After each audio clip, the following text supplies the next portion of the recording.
Tonight, as Hillary Clinton tries to dodge the perception held by some, at least, that she is a corrupt candidate, there is more news from the FBI, and this time it has nothing to do with Clinton's emails. Fox News correspondent Jennifer Griffin is with that campaign just outside Orlando. Hi, Jennifer.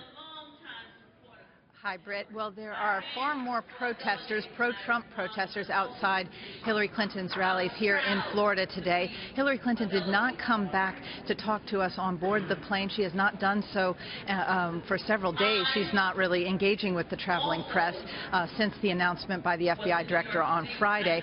In fact, one of her senior staff did speak to us and said that the FBI has not reached out either to the campaign, to Clinton's lawyer, or to Huma Abedin, whose emails, of course, are in question. We saw the first images of Huma Abedin yesterday dropping her young son off at a preschool in New York City. These pictures were published by the Daily Mail. Huma Abedin has not been on the campaign trail with Clinton since Friday.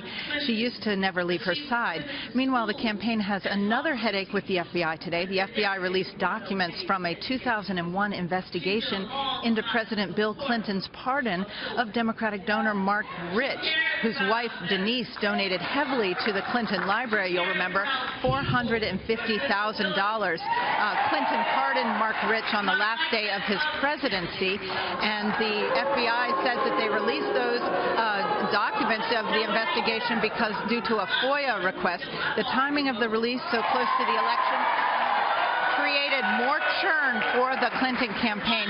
Spokesman Brian Fallon tweeted, "Absent a FOIA litigation deadline, this is odd. Will FBI be posting documents on Trump's housing discrimination in 70s? Clinton has been trying to stay on message and make her closing argument on the trail. Today, at her first event in Florida, she did not reference the FBI Director James Comey or their frustration with the agency for releasing information on the eve of an election. She left those arguments to surrogates. She was joined instead today on stage by former Miss Universe Alicia Machado, who Donald Trump called Miss Piggy. Clinton had hoped to appeal to women, releasing an ad today with some of the most offensive things that Trump has said about women. But the headlines, Britt, continue to be about the FBI investigation. She is here in Sanford, Florida. That, of course, is where Trayvon Martin was killed several years back. And Hillary Clinton has become very close with his mother, Sabrina Fulton, and other mothers of the movement. Again, they are trying to talk about issues, national security issues, but they keep getting drawn back to this FBI issue. Back to you. Jennifer, I should note that the FBI is out with a statement tonight about that Marc Rich case, in which they say that Freedom of Information Act request that led to this release today was in the queue. It was acted upon when they got to it and automatically released when the okay for release was given, and that there was no attempt here to time it any particular way.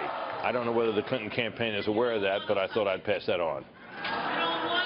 Absolutely, Britt. In fact, the FBI says it was a pure coincidence and that they had received multiple FOIA requests for that document, and it just came up in the queue. The Clinton campaign, when they were tweeting, I don't believe was aware of that, but the timing could not be worse for them.